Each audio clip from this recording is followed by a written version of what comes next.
Ms. G. Are we? Giovanelli. Hey, good afternoon. It is Monday, March 22nd, 2021. The order of business today is the workshop. We will be reviewing the legal department organization, clarification of board attorney role, job description, and evaluation. And agenda review will be the second on that for March 23rd. We will be postponing this meeting for 30 minutes, so we will return at 1:30. Thank you.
Okay. Okay, good afternoon again. We are back for our workshop, our 1 o'clock workshop. And the first item on our list today is the review of the legal department organization, clarification of board attorney role, job description, and evaluation. And we will start with our chief staff attorney, Mr. Brian Williams. Thank you for being here. Good. Good afternoon. You're not on, your mic's not on. Oh, sorry about that. Good afternoon. I guess we have a couple of things. I know part of this was to talk about the responsibilities evaluation as well as the organizational structure of both offices. I don't know if we want to, and I guess I'll defer to the board, whether you want to start with the responsibilities evaluations. I know there was some conversation about evaluations in the last meeting. But I just don't, I want to put one before the other if there's Okay. a particular preference in what you'd like to start with. What, if you will, regarding this, if you will go over, and I apologize, I'm trying to get this up.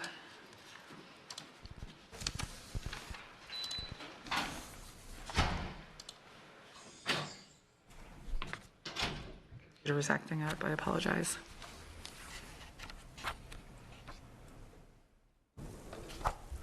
If you will go over what, like, your portion of it first. Okay, no worries. And we understand, and I have to say that I'm sorry that you are leaving us, but if you will share that, what you have done in your department and how you have this structure. And we do understand, the possibility of it may not, continue to be this way, but at this time, this is how it is, and we would love to see this. Yeah, so what I'm going to do is I'm going to start off with just the structure first, and, sorry, let me just...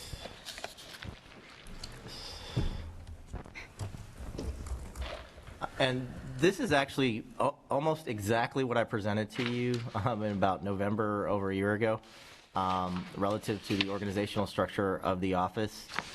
There's some open positions on there where I was dreaming of staff being placed in there.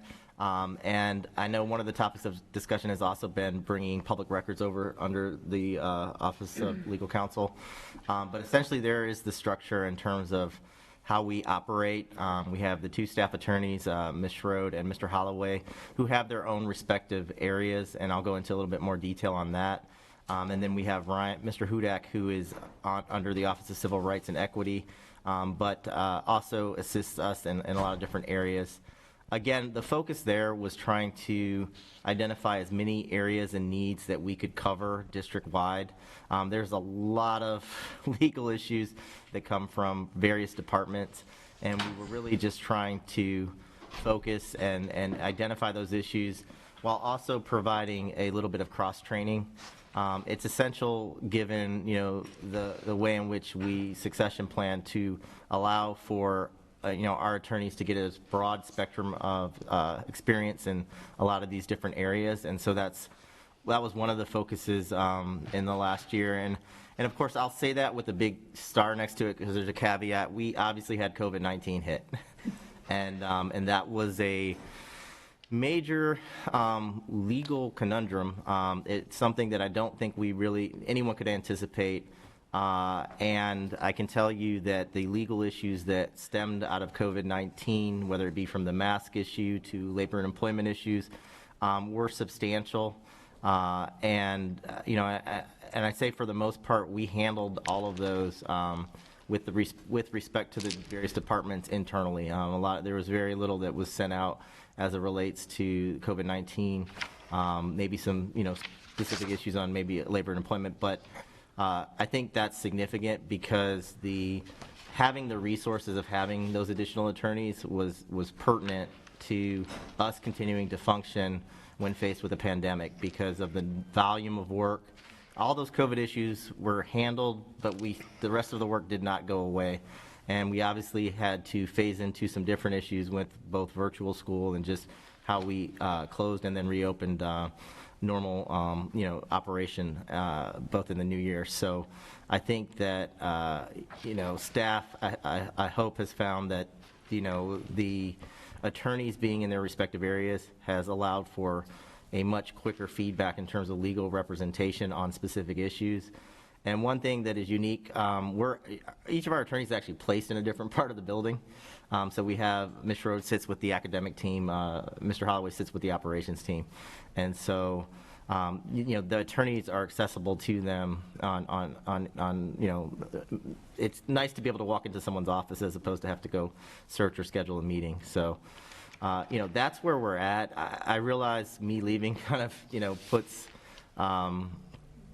a potential change in the structure. What I, again, would advocate is that the need, there is a need at the paralegal, and I know we're not talking about hiring any additional people, but with me leaving, I'm not exactly sure what the plan is in terms of, moving forward, but I think this structure works. I know there's been discussion about, merging the offices and things along those lines.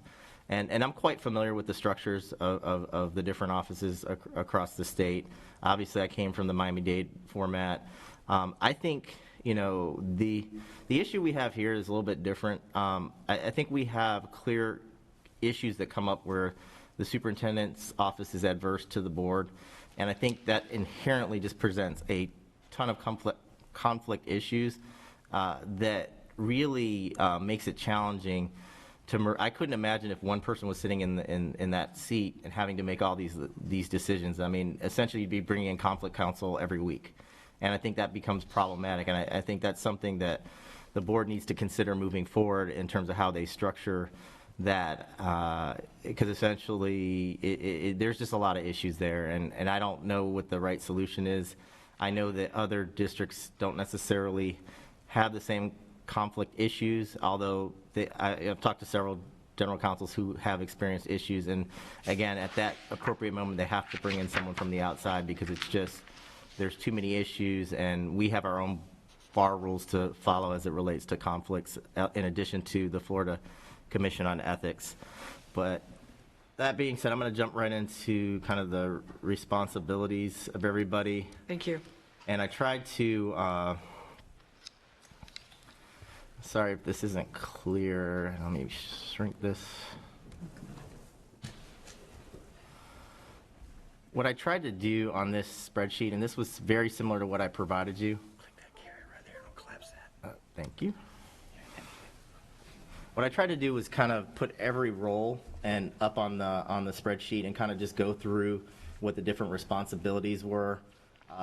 Again, this gets changed based on cross-training, succession planning, as well as just trying to give the attorneys an overall experience in a variety of different areas.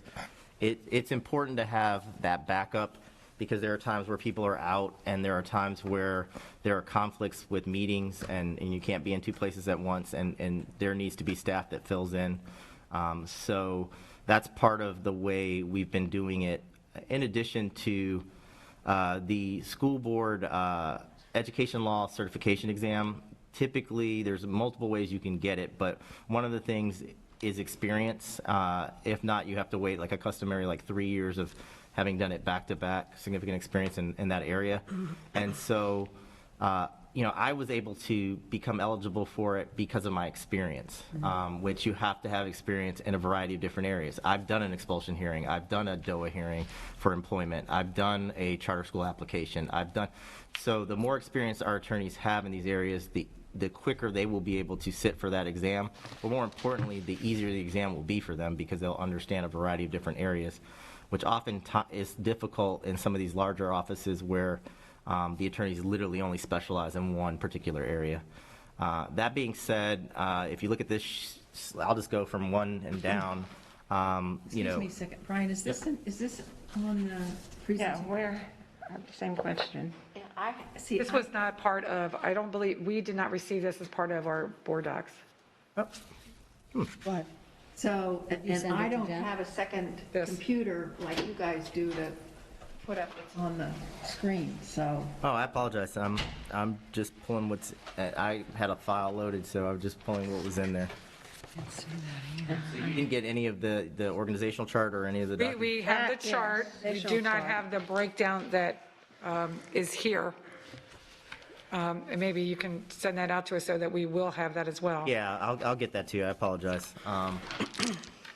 Well, and then I'll just go through it, and again, it just kind of breaks down the different roles that each of the attorneys play in terms of who reports to the board, which would be the board attorney, who reports to the superintendent, which would be myself and the staff attorneys, as well as the two staff attorneys, and then Mr. Hudak would report to me as the chief staff attorney over the Office of Civil Rights. And then you have, of course, those supervised by the superintendent. And then we have, delegates and monitors legal work to outside counsel. That falls under the auspice of the board attorney, and at times, I have been involved in that process, which again, this process has changed since Ms. Dupuy-Bruneau came aboard from my office, as well as a combination of her office. Right now, she oversees the general liability cases, whereas I oversee the employment cases. And so I will work typically with outside counsel on those employment cases, and then she will work on the GL cases, and I think everything else that kind of comes under the school board. Renders opinions, again, that's a combination. Opinions come in different formats. We could get a request from the superintendent for an opinion that will be sent to the board. Obviously, direct opinions from the board to the school board attorney would come directly from her office. And I'll add occasionally, there could be an opinion that would come from outside counsel. Typically, the board attorney, we have her underneath the request opinions from legal experts for the board. And again, that could be a specific issue that is, outside the purview of the attorneys within our office.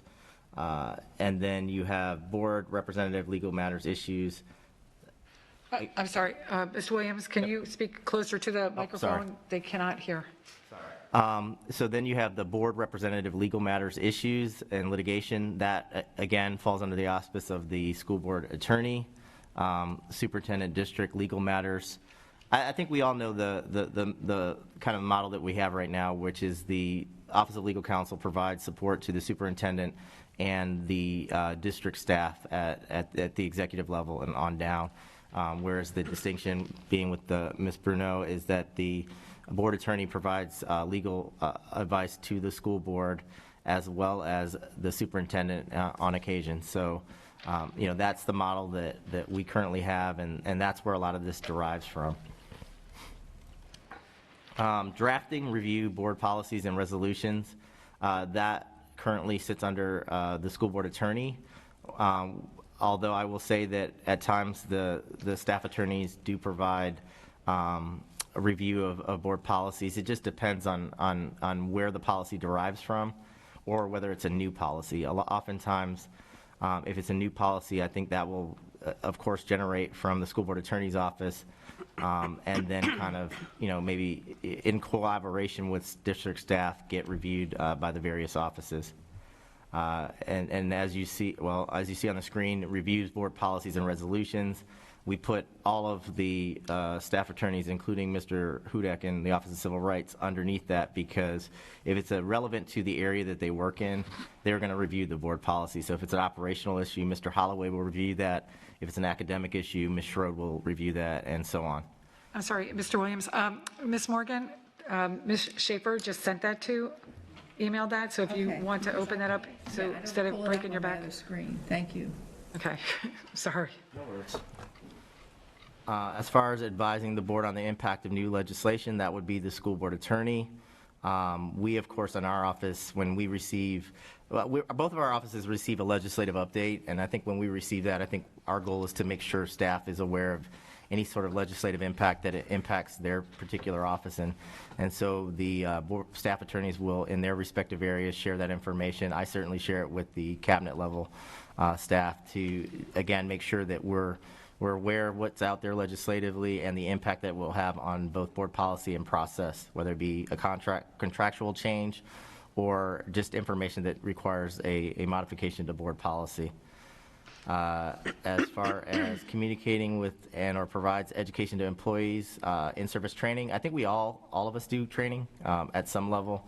I know that this year We've had a significant amount of training come out of the Office of Civil Rights, whether that be Title IX, transgender issues. We've had several trainings come out of academic service, search and seizure. I know Mr. Holloway and Mr. Hudak have also done a discrimination in employment practices. So there's a variety of in-service training that we've done as it relates to just various areas. And one of our goals is to try to be proactive in providing information to staff to avoid litigation, sort of a risk management perspective, in that, you know, the more we can train folks, hopefully the more we can resolve issues on the front end as opposed to the back end. And we're constantly taking issues that we see that may come up in litigation and trying to provide training in those particular areas, while also working with staff to document that. I think we're trying to take advantage of some video services so that we can have that a permanent record, so that staff who's unable to attend can actually go back and view those things and have those sitting on available to staff after the fact. As far as bargaining goes, it went a little bit differently this year. When I started, I actually did both bargaining sessions. This year, I broke it up amongst the two attorneys, and I believe Ms. Schroed sat in on talc, and Mr. Holloway sat in on SPALC, and I tried to do that to kind of put it in an area where it best suited their experience in the areas that they cover. And I think it was a good opportunity to give them both exposure to the bargaining process. Student matters, child custody. Ms. Schroed typically heads those up as the staff attorney for academics and student services. I will say I am backup, but I will also add, and I should have put it on here, Ms. Dupuy-Bruneau also provides assistance to us in that area, and we recently had a meeting as it relates to child custody issues, because we have some thoughts there on how to improve that while working with the current judicial circuit to streamline that. We recognize that the school sites are often put in a very difficult situation when it comes to those issues. But overall, child custody, if it's a FHSAA issue, student enrollment, that will typically fall under Ms. Schroed. ESE and IDEA 504, that's Ms. Schroed as well, obviously being academics. And then expulsion hearings also falls under Ms. Schroed. Consultant contracts and agreements, we break these up basically, and I know you've received the contract process from Ms. Dupuy-Bruneau, but ultimately the goal is to have contracts go through the attorneys in the areas that they specialize in. I tend to look at some of our real estate. I also look at our interlocal agreements, and then I also review some of the more challenging agreements that come out of either of those areas. And then, of course, those are sent to the board attorney after our review. Grants, we have that under the board attorney. Legislative liaison under the board attorney. OCR academic, I have that under, it's really, Mr. Hudak receives a lot of our OCR EEOC complaints and then works in conjunction with a attorney, whether that be internal or external, in facilitating. If there's an investigation or if there's litigation, then he will play a role in assisting in the resolution of those matters. PERC arbitrations, those all fall under labor, which is also Mr. Holloway. And then I also work on those issues as well. And then we have garnishments, which is under the chief staff attorney. Mr. Holloway has also worked on some of those. COPS, financing, energy management, this typically falls under the board attorney's office. I know in the past we had Weiss Sirota, and they were actively involved in that with Ms. Decimore's office. DOA hearings, all of us can have DOA hearings. All of us, I think, have had a DOA hearing. Mr. Holloway handles the employment issues. Ms. Schroed handles due process as it relates to any sort of ESE issue. That's something significant. We used to refer those outside to outside counsel. Mr. Penley, who's now the board attorney in, I believe, Volusia County, used to handle those matters for us. We now handle those cases internally. And then the auto liability, again, is under the school board attorney. Employment discrimination under my office. Title IX is under Mr. Hudak. EEO matters as well.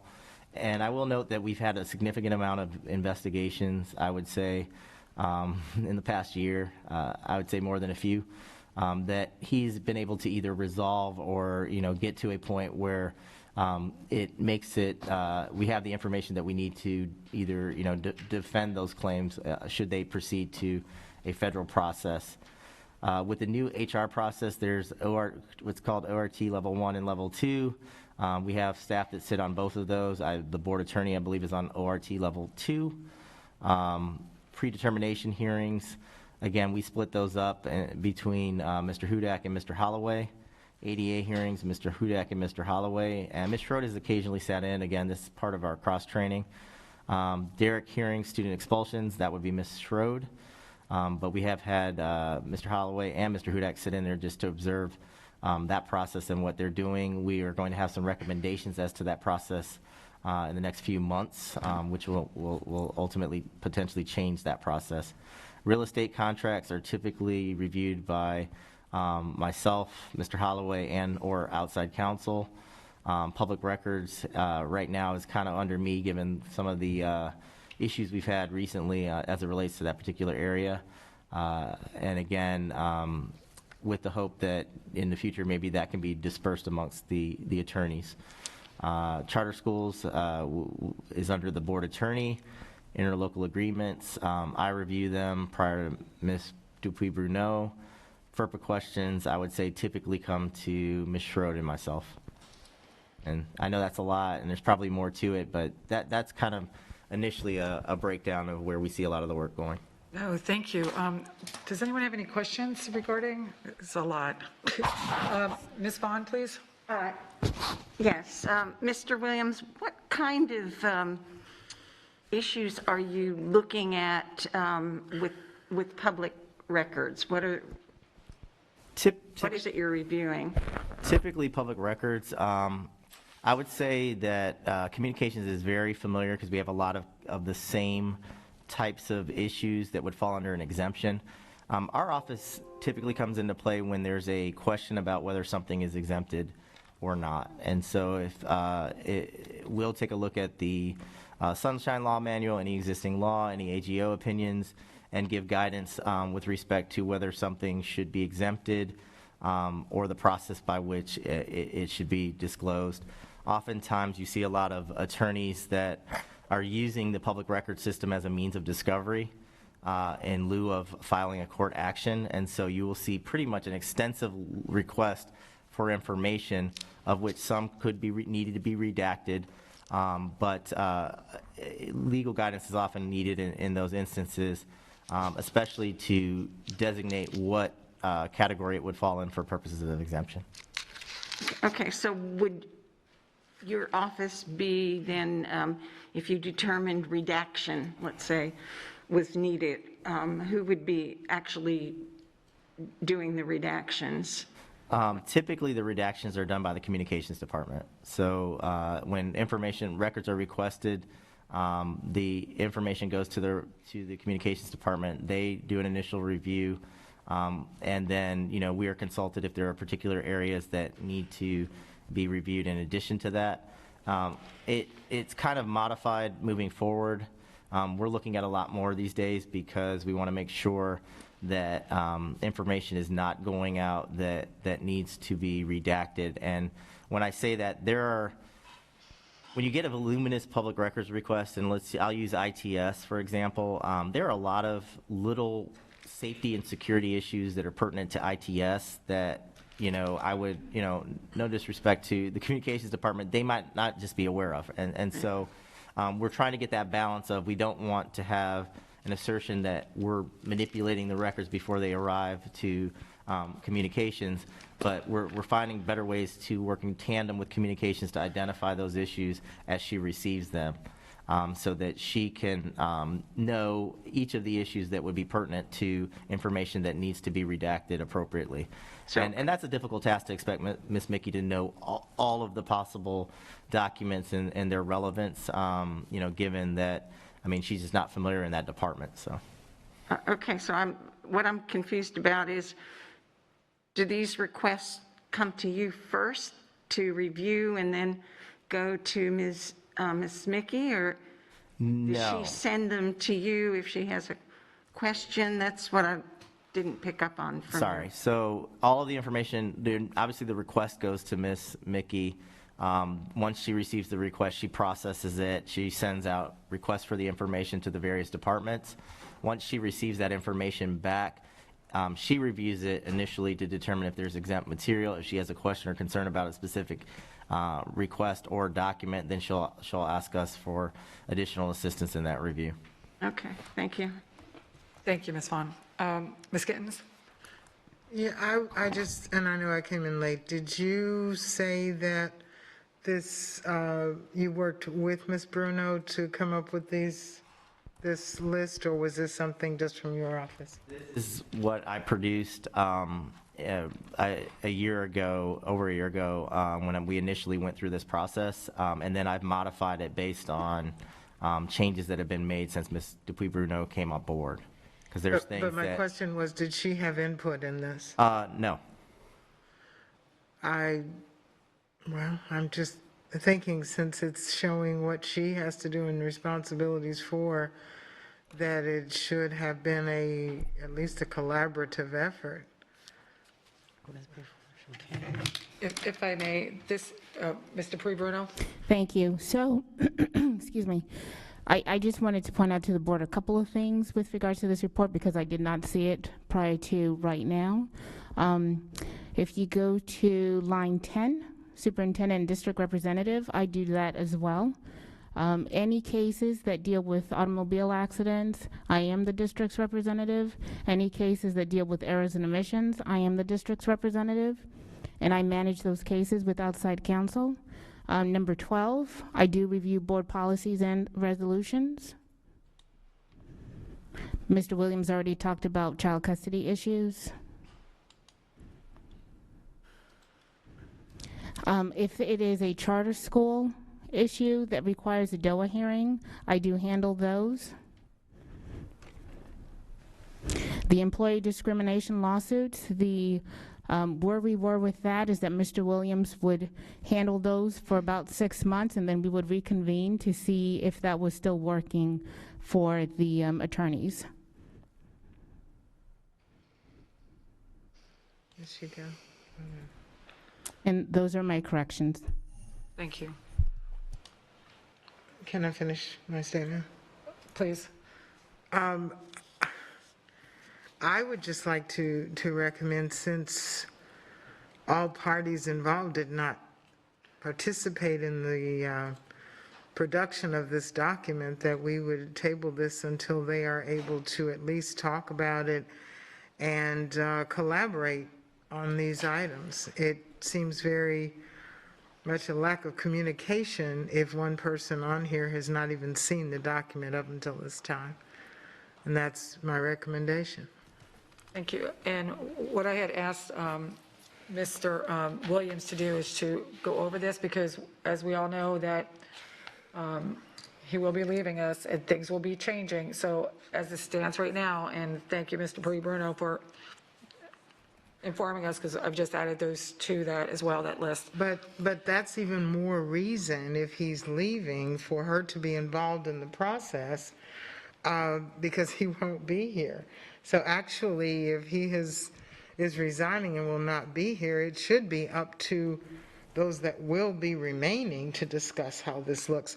And I wanted to make the comment, I know when you're working in corporate, when a position at a certain level is vacated or someone resigns or whatever, it's good business practice then to step back and say, rather than just plugging that hole, do we need to look at this differently? And that was the business model that we used in a Fortune 500 company all the time.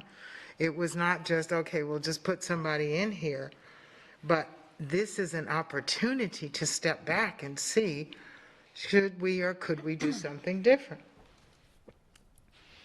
Yes, and thank you, Ms. Gittens. Mr. Williams will be with us till June, so he still has a job to do, and I would hope that he continues to do the job of the district, as well as,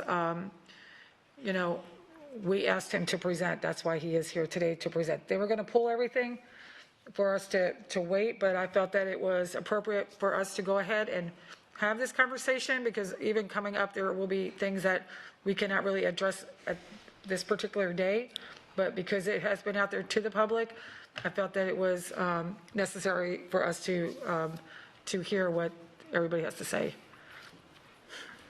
You have a comment. Ms. Fisher? Yes, so thank you, and thank you, Mr. Williams, for that.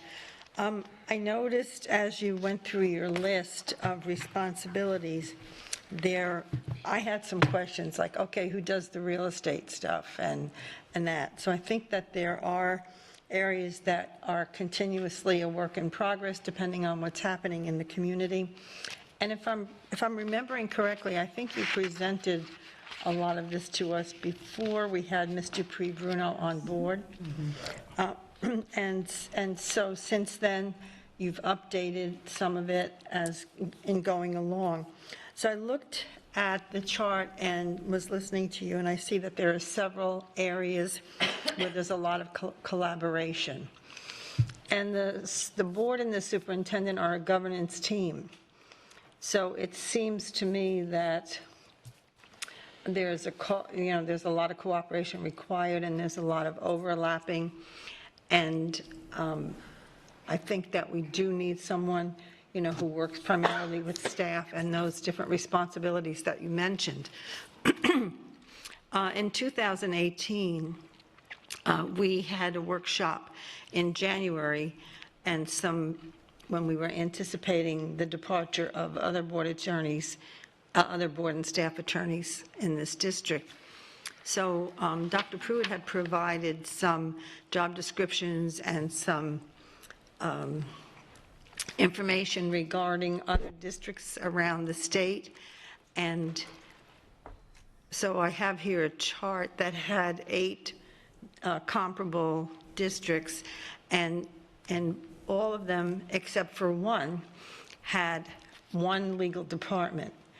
So as I was listening to you saying who does what, it seems to me like you guys really are working together for the benefit of the district and giving specific recommendations to either the board and/or the superintendent, or the superintendent and his staff.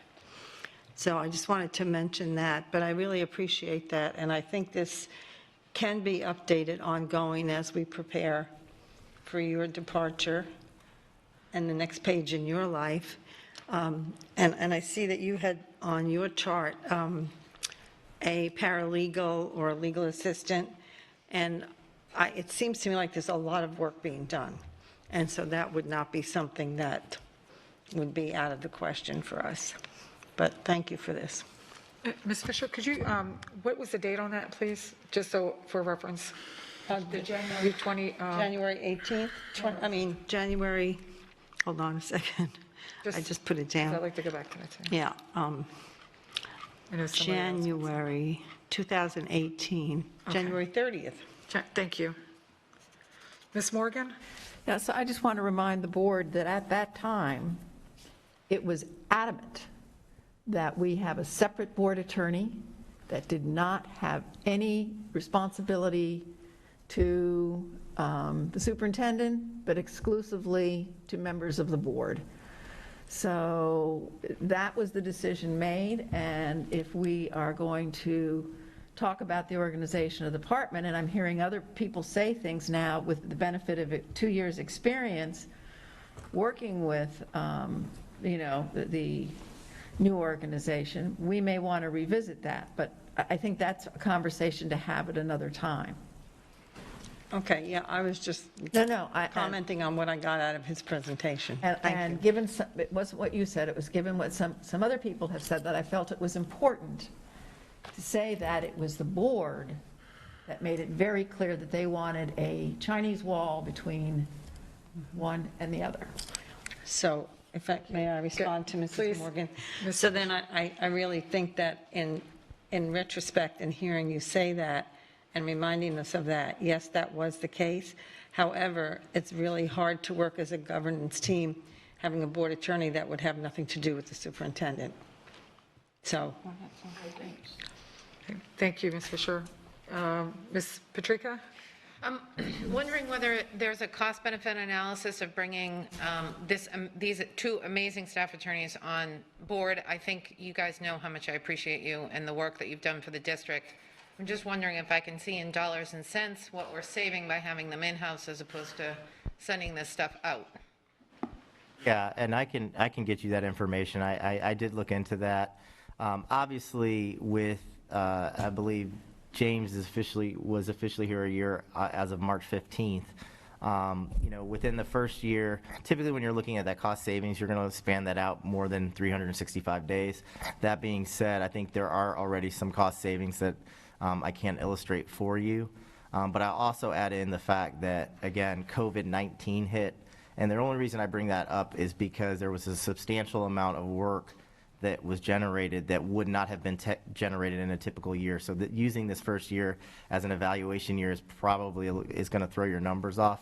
That being said, one of the major changes to my budget between 2020 and 2021 was we had a particular segment of my budget that was allotted for outside counsel, and that was reduced by, I believe, and I want to be accurate here, $50,000 to $60,000. So that wiped out, and we haven't even used that full value of the budget, and we're heading almost into the end of this fiscal year. So we reduced that particular segment by $50,000 to $60,000, and what remained we haven't even used. We've used about 50 to 60% of it, which means we'll probably be under budget in that particular category. And that money was historically going to outside counsel for work. So it just is an example of how funds are bringing back in. Now, does that offset their salary? Obviously, $70,000 is going to offset necessarily a salary of an attorney.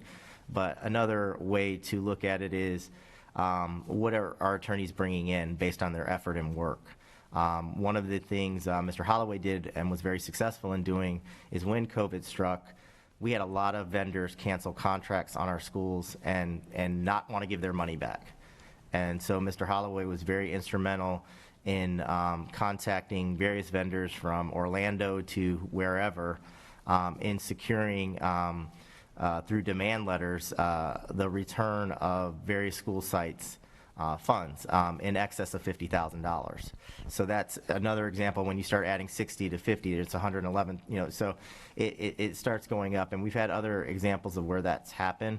But what I will say, there's a number you're never going to be able to really quantify, which is what their efforts have done in preventing litigation or preventing issues. And I think that's where they're most beneficial, because they, again, have that day-to-day interaction by being in those departments. They have those conversations that weren't necessarily always being had in the past because of just sheer time and volume. And so those are the type of conversations that I think our staff are appreciating. I think we're getting better results. We still have issues, and that's just going to be part of just being a billion-dollar organization. Nevertheless, I think that our attorneys have really dived into their departments and are providing a support that, again, without surveying our chiefs, the support that I believe they welcome and appreciate, and will probably tell you is saving us money somewhere. So They welcome and appreciate the legal advice. There's a smile under my mouth. Thank you. Ms. Giovanelli? No, I would just, I'm good with the conversation. I don't know that we have do I have that chart, though? You did. It was emailed to you Okay, I didn't. by Ms. Schaefer. I didn't have that. Thank you, Ms. Schaefer. Thank you. Yes, she sent it. Okay, I'll look at that. Are you good? Ms. Giovanelli, you're good?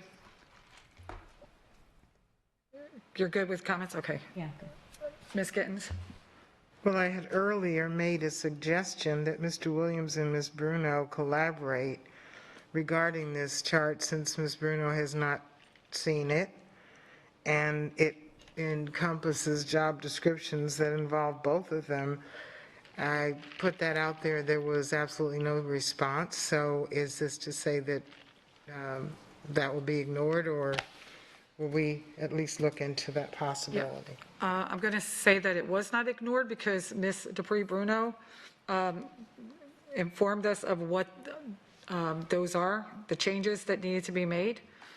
So we do have those, that input from her. But that's not what I was talking about. I'm talking about collaborating, because the two of them together may be looking at it. Maybe she has some thoughts about some other changes or possibilities that would work either better or whatever, or some suggestions. I just think that if, she's being told what to do on a document, she should have some input and they should discuss it. Okay, thank you. Ms. Vaughn? Actually, I'm going to agree 100% with Mrs. Gittens on that. I'm always honest, and it was a little bit concerning that we didn't have this particular chart so that we could really look over it and have more questions prepared on this. But what really made me extremely concerned was when I discovered that our board attorney had not even seen this, and as I'm reiterating what Mrs. Gittens says, and it is a discussion for another day on how we might consider changing the organizational chart for the legal department. But as for right now, I'm very happy that we have our own board attorney, because there seems to be, perhaps I could call it a slightly different culture of what is shared with the board. And I have been extremely pleased with Mrs. Bruno, because she has a really good handle on what the board is entitled to knowing.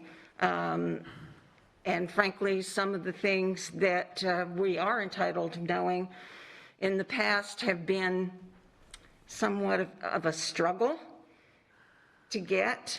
And what I want to ask now is, and my memory may be faulty on this, have we gotten the, don't we get, let's see, Ms. Dupree Bruno, you've been giving us in the past, was it quarterly or was it every other month, the list of the litigations? It's quarterly, ma'am, and you are due for the next one that will advise you of all of the litigation. Yes. At the end of March. And I particularly like that, which is something I believe that Ms. Dupree Bruno initiated, because we sit here as a board and, sometimes we have, at least there are things going on, there's litigation and things that have financial consequences, and we have our fiduciary duty. And I feel like one of the things we need to be working toward is less litigation and more mediation. And I don't know if you want to speak to that, if any of you are certified mediators as well, or how we do that to avoid litigation and try to mediate things. Well, I'll speak to that. I mean, Yeah, actually, that last part. The other part was my editorial.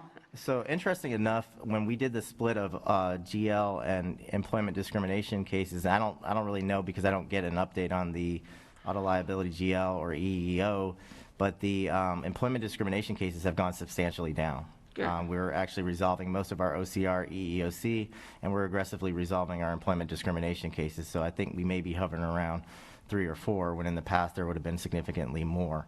As far as the auto liability and the GL, again, I would ask Ms. Bruno to speak on that, but one of the reasons it made sense for me to have her over that work was so that she could provide that update to you. And we provide our update on our employment cases to Ms. Bruno.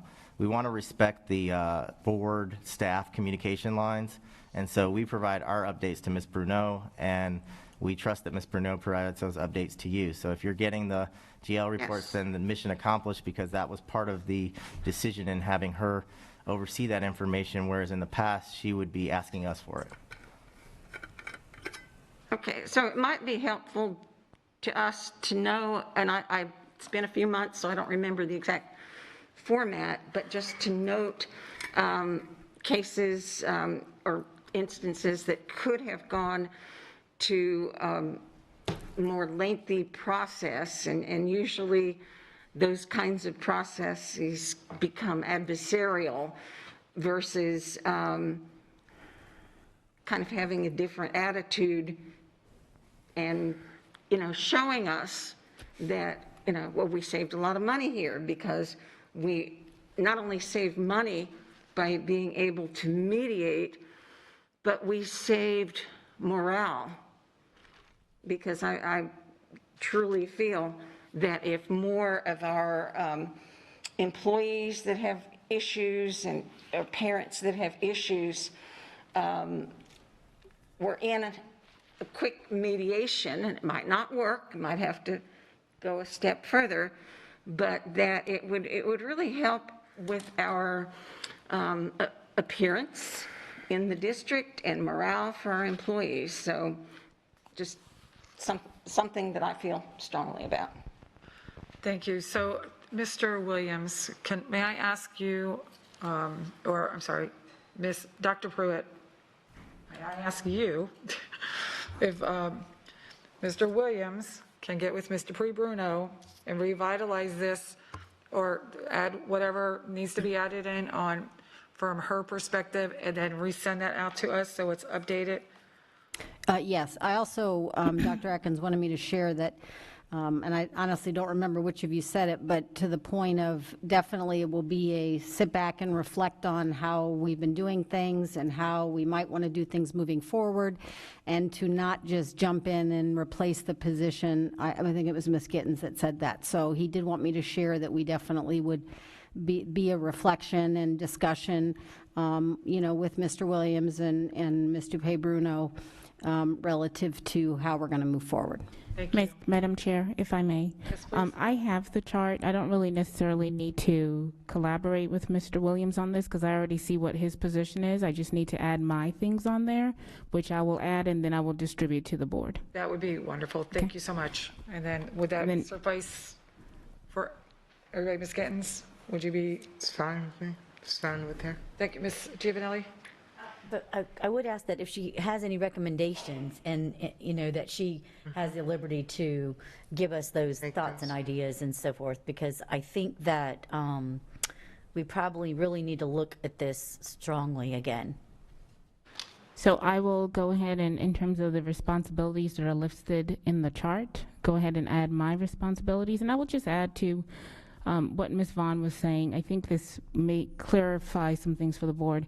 Every attorney has their different philosophies on how they handle things. And I come from a different background where I am a litigator. So when you push me, I'm going to litigate. I'm going to do what I need to do. But I'm also a problem solver, and I'm a collaborative attorney, and I'm a mediator. So I have a different style and how I approach things and how I view things. I like to prevent things from happening and do a lot more risk management because that's my style. But when push comes to shove and we do need to defend the district, I will do what I need to do to defend the district. So that's my philosophy, and that's how I approach things. And again, every attorney has a different style and a different philosophy as to how they do it. So to what Ms. Vaughn was talking about, we mediate as much as possible. And if we're not able to mediate, we will do what we need to do to defend the district. And I will share when there are cases that are on fire or things that I think that you need to be aware of, I will advise you of those during our one-on-one informational briefings. Perfect. Thank you. Madam Chair, can I add, one of the things, because I was listening to some of the conversation, one of the things I think is going to present a little bit of a challenge for you moving forward, and something that you need to consider as you review the different departments, is exactly what Ms. Dupé-Bruno pointed out, style.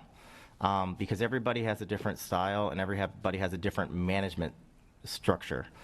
And I think that it's important that you take out style and all that and you focus on the management structure of it, because not everybody can manage people and not everybody can manage certain people. So, I think that one of the issues that we've experienced from our end is a lack of communication with the school board attorney's office. And I think it's important to note that, because that's why you get a presentation where there's been no involvement because I haven't heard from Ms. Dupuy Bruno in about a week. So, and I think the lack of communication between the two offices is one of the things that is causing a little bit of issues within this, this district. We can work in silos, but that doesn't work very well. And I know that because I've worked in a large organization doing exactly this thing. So I think as we move forward, and again, I'll point out that, she doesn't want to collaborate on this chart. She'll just edit it and give you the changes.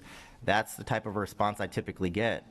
And so if that's the type of response I typically get, it makes it very difficult to do that kind of collaboration. Thank you, Mr. So, Williams. Madam Chair?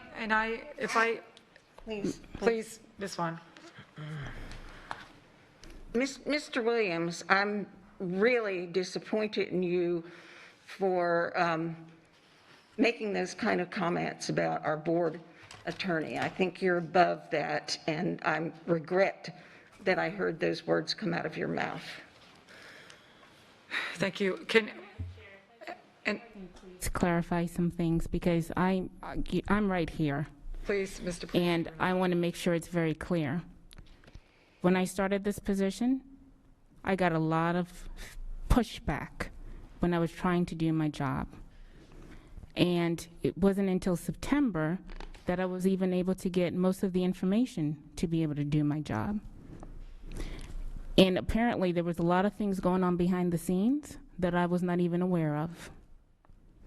Now, since January, I will give credit to Dr. Atkins, who has ensured that the legal department meets bi-weekly to discuss all legal issues in the district. And we have been doing that, and that has been very helpful. But with the problems that we have had in the past, with communication between the offices, for whatever reason that it may have happened, whatever direction that was given, it is a problem for the district, it is a problem for the board. This will have to be addressed forthcoming so that all of the attorneys can work together to be able to provide the best legal representation to the school board and to the district. But we cannot do that, as Mr. Williams said, in silos. And if Mr. Williams had sent me an email, given me a phone call and said, hey, I have this chart, could you please give me your feedback? I certainly would have done that. All right, well, thank you both, and I think that we have a lot of work to do everywhere. So going forward, this is going to be a conversation that we will have to have regarding, the legal organization and how the district will manage that and what that looks like to us, whether it's 2 attorneys, 3 attorneys, 4 attorneys, 1 attorney. That's something that's going to have to be addressed, and it's going to come back before us, and that we will definitely have to have a conversation on that. Ms. Giovanelli. Actually, Gwen had her number. Ms. Gittens. Well, I just wanted to say, going back to the comment I made earlier about stepping back and looking at what we have now and what we may need to do in the future. And I really would like to go on record as saying, Mr. Williams will not be with us, Ms. Dupuy Bruno will, in her position, and I would hope that the superintendent and the HR director would include her in the process of, selecting the other person. Normally, you would include someone that's going to have that close of a working relationship in the selection process. And I would hope that that would be the case and that does not happen in a silo. Thank you, Ms. Gittens. Ms. Giovanelli? Yeah, so first of all, I'd just like to say that I don't have, Mrs. Dupuy Bruno, I believe you, and I don't have any doubt that you would have addressed any email that would have come your way. So I clearly see that the collaboration stopped on the other side of the wall. So, and I think that we as a board need to give the superintendent's office direction that his staff work with our board attorney when necessary and collaborate when there is especially when there's a legal presentation that's coming forward. That should have happened. So I'm surprised, but maybe I'm not so surprised, that this has had to take place. But this is just another example of leadership at this district. Thank you, or lack of. Madam Chair, can I respond to that? Think that, please, And I'm just going to be brief. I don't think that's accurate. I think there are some concerns. I think, I evaluated a lot of things when I chose to resign my position, and this is one of the issues. And I think that to dismiss it is wrong, and I'm bringing it up because I think it's important, because I actually care about this district. I do not want to, I hate leaving this district, because I put a lot of hard work into this district and to making this district as good of a district as I could possibly make it. So to not, to see this, it's difficult for me to watch. And it's not about a leadership issue with Dr. Atkins. There are some issues, and there's some board members up there that know, because they've been in meetings where conversations have been had. But I think it's important that we not overlook some of those things, because we need to fix this. However you fix it, I don't know, but I'm removing myself so that I'm not blamed for the issues anymore. It's not fair, but we just need to fix it. And whatever that means, please focus on fixing it, because again, I care about this district and I like to see this district move in a positive direction. And I hope that that's what happens. But it is not, you can ask anyone in this room whether I collaborate. There is not an issue of collaboration. If you look at my past evaluations for the last 15 years, it will say I am one of the best people at collaborating. I did it in my previous district. You're not going to see any issues there. There are issues that need to be addressed. I agree with you, Ms. Vaughn. This is not the appropriate place to do that. But I think it's pertinent to point it out when there's this conversation that is just overlooking it. yeah, and Ms. Morgan? So I'm going to suggest that we stop work, and we have nothing to discuss. We don't know what the board attorney job description is going to be, because we've not had agreement on it. We know that it doesn't align with the contract, and it doesn't align with the evaluation. We're not going to discuss her performance or anybody's performance with respect to superintendent and board attorney, because we've already agreed we're going to wait until the end of an investigation. And so the other things on here are evaluation and job description and alignment with contract. We have nothing to discuss because we don't agree right now at this point on what it is that people are responsible for, et cetera. I think we need to have exactly the conversation Mr. Williams is talking about. We've had experience with a split staff attorney, board attorney, because that's what we wanted.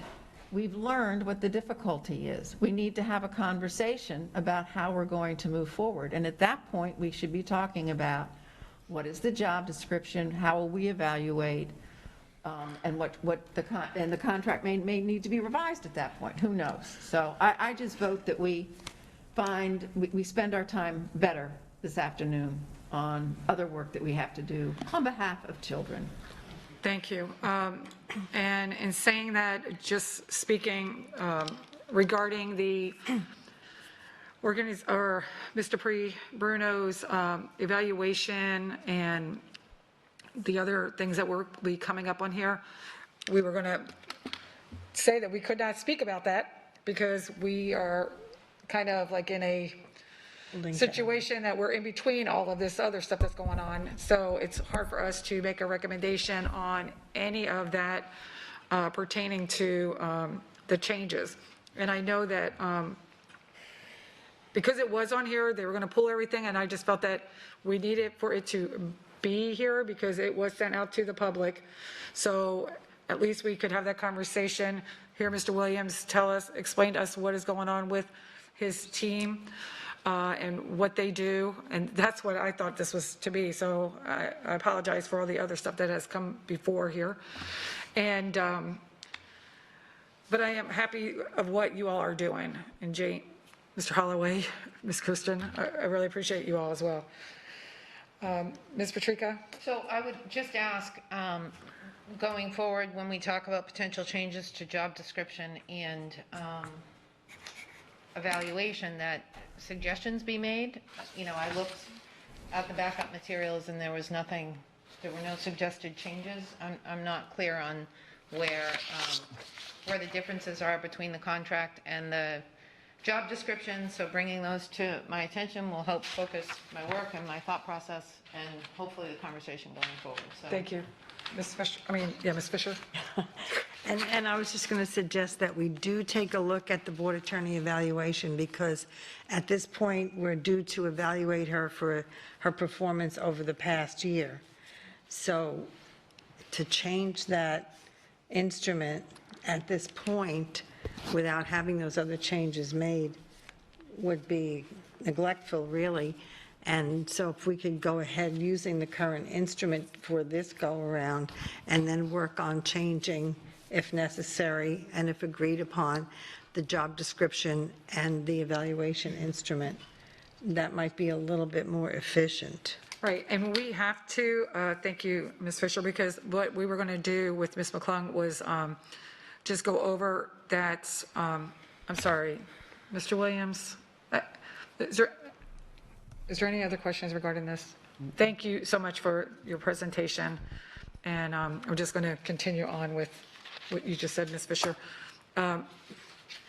We were just going to, because of the fact that there is a time that the evaluation must be done per the contract, and Dr. Pruitt, if I'm saying something wrong, please help me and correct me, but there is a time that has to be done for her, and that I would say if we are using this instrument, there are things on this instrument as it stands right this minute before we make any changes or whatever, and I know one of them is 2.02, and if I may ask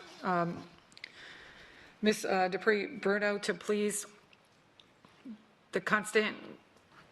would you please say which ones of those? Sure. Thank you, Madam Chair. Thank you. One of the concerns that I had, it appears that this evaluation tool was created when you had your board attorney and staff attorney, and they had that specific type of working relationship. Upon my hire, it was clearly a different type of scenario that was set up and a different type of relationship that was set up. So 2.02 is one of the things that I was concerned about, which is coordinates with staff attorney. And if you look at the descriptions, one of it is consistently confers with staff attorney to manage assignments and workflow, usually confers with staff attorney to manage assignments and workflow, et cetera. I am not in that supervisory position, and I do not want to be evaluated on that because I definitely do not do that. And there was, what's the Section 4.05, and this is regarding standard 4.05, manages workload for efficiency and effectiveness. Again, assumes appropriate workload and works seamlessly with collaboratively with staff attorney and outside counsel. Assumes appropriate workload and delegates work to staff and outside counsel when needed, etc. Again, that is not within my purview. I have not been doing that. We have two separate and distinct offices, and I do not want to be evaluated with that as well. And given the issues that I have mentioned to all board members since I started, I do not want to be evaluated based on any type of collaboration, et cetera, with the staff attorney's office, because there has been lots of roadblocks that have been put to try to thwart that ability to do so. I will say, though, as I said earlier, since January, and I will give credit to Dr. Atkins, who has kind of put us together every 2 weeks to have our legal briefings, and that has been helpful. Thank you. And this is not the first time that this was brought up. We brought this up a couple months ago regarding those changes. So if that's acceptable as far as doing, when we do the evaluation, that those are there with the notion of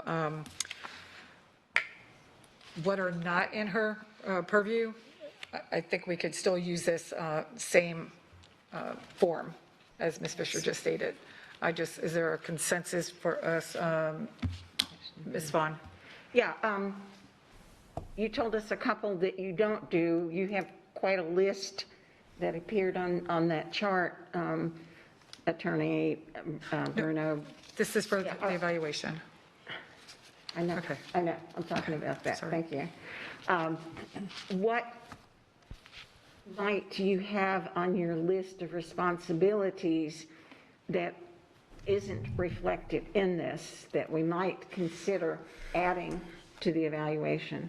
So if I may, Madam Chair, if I may provide a list to the board that has all of my contractual responsibilities, the job description responsibilities, as well as things that have kind of fallen in my lap that I've been doing on a regular basis that's not in any of the contract or job description, if I may send that to the board, and then you will have a better understanding in terms of exactly what I do on a day-to-day basis.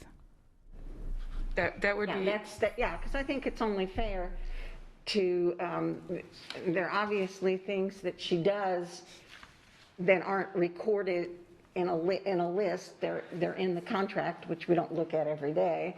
That we might want to, and some extra things that we might want to have an additional, for instance, if we subtract a couple of them here, if we discuss it and subtract something, there might be something that we'd want to add that is truly reflective of duties that you've taken on.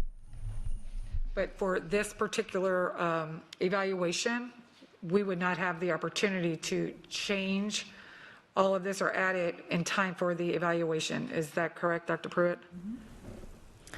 Well, my understanding is that this evaluation was going to be used for the past year with the exceptions that she noted, and that then we would go to work with Ms. McClung to revise it based on whatever the configuration is going to be, whatever changes are done to the job description, and that we would do them in that order. Right. That's what I was told. I don't know if that's... Yeah, thank you. Go ahead, Mrs. Vaughn. To finish that, I'm sorry. No, it's to okay. finish it, then there'll be an adjustment in the scoring. If there's two fewer. I'm going to defer to Ms. McClung, but that would be my understanding. Yeah, if we take a couple out, how does the scoring change? Good afternoon. I think I'm on there. Sorry. Thank you. Yes, my understanding was that because the evaluation date in the contract is April 15th, rather than try and do a wholesale change, that we would just look at the items that Ms. Dupree-Bruno believes she is not currently doing and should not be evaluated on. We'll take those out of the equation when the scoring is completed, and then I'll just, when I send it out to Ms. Thomas, then I will take those two items completely, or I'll just mark through them so it's very clear that those are not to be evaluated. Right. And then, so they would not count toward the average of that section. Then won't everything kind of be shifted in terms of the highly effective, Not if you remove it. the overall scoring? No, it'll just be a matter of changing the divisor. Okay. Okay, I'm not a math person, so. So you're English, not math. Ms. Gittens. I'll send it out ahead of time, so you'll be very clear on it. Yeah, please. Thank you. And I would like to make sure that it is noted that there not be any prejudicial regard for recent unproven allegations in going forward with this evaluation. Do I need to explain? Thank you. Ms. Patrica? I'm really uncomfortable with changing an evaluation instrument that I have been using throughout the year to evaluate and make notes in anticipation of an evaluation. The evaluation is an instrument that was approved by the board. It has been approved by the board without a comprehensive change to the evaluation instrument. I don't feel comfortable moving forward. Like, I don't know how we do that. I don't know how you change an evaluation instrument, how many months into the period of time where the employment has taken place without, it doesn't make any sense to me. Likewise, going forward, if we're going to change the evaluation instrument, the board attorney or any employee would have to be made aware of what those changes are so that the employee will know what the expectations are. So I'm really uncomfortable with making any changes to the evaluation whatsoever. And of course, any evaluation that's made on any of the criteria in the evaluation instrument any employee can rebut if there's a lack of understanding about the criteria that's being evaluated and how it's being evaluated. I mean, those are discussions that I would hope are taking place throughout the year Yeah, like everybody's talking constantly about evaluation and areas of strength and areas of needed improvement and all of that. I don't see how we change it when it's upcoming in a couple weeks. It doesn't make sense to me. Or not a couple weeks. You know what I mean? Ms. DePree-Bruno? It's my understanding that this is the evaluation that was used prior to my hire, and that this evaluation has not been changed since you've had 2 legal departments. Is my understanding incorrect? It was always 2 separate offices. The only difference is that we added attorneys, so it's always been 2 separate, and this evaluation document was created with the idea that it was 2 separate offices. And this is the current board-approved evaluation, so I do think if you're going to change it, you probably need to do that formally. I mean, again, I'm not an attorney, but I would suggest, because this is the board-approved evaluation based on the board attorney being on their own and the staff attorneys being on their own. 2 completely Okay, thank separate you. offices. Yeah. I continue my objection to number 2.02 and 4.05. Thank you. Ms. Fisher? No, Dr. Pruitt said it, so Okay. I have no comment. And I think this was brought up so that for consideration, so when we are using the evaluation, that we are taking into those consideration, those items, the 2.2, 0.2, and the 4.05. Thank you, 4.05, that we are taking that into consideration, that is not, as individuals, that is not part of what she is doing. That's what this was about. Ms. Fisher, were you finished? I'm so sorry. I think Ms. Gittens had. Oh, okay. I Finish your apologize. statement. So, when this was created, it was prior to Attorney Bruno's hiring, yes. And we did have a staff attorney and a board attorney, but they did collaborate and communicate and work together. And many of their responsibilities, like legislative stuff, et cetera, overlapped. So there was a collaboration there, which I think is critical for any organization. And we historically update job descriptions, and we have a change now. We have a larger legal staff, and we have, other needs that have developed. So I think if we could go with this, take out those 2 pieces that Attorney Bruno says she does not perform, do the evaluation, and then move forward in the future, like Mrs. Morgan said, and have that conversation and give the Attorney Bruno an opportunity to weigh in on her job description in relation to her contract and evaluation. Mr. DePree-Bruno? And I just want clarification as well as to when were the actual 2 separate legal offices actually created? Was this something that you always had, 2 separate and distinct legal offices? Or was there a creation of 2 separate and distinct legal offices? I just want some clarification on that part. Historically, it's always been 2 separate. And at a time when we had, and at a time when we had a 3rd attorney, that attorney was the assistant school board attorney. Thank you. Ms. Gittens? Okay, well, first of all, yes, there were 2 separate departments. However, I believe that even in the verbiage and in the expectation, it was that there was a collaborative connection. 2 ways we can go with this. One way is to just forget about 202 and 405, because both of them are use the word collaborate, which is very subjective. And based on what we have heard, everybody up here is human, and someone's going to take one view of whether that happened, and another one's going to say, no, it didn't, based on their own personal beliefs.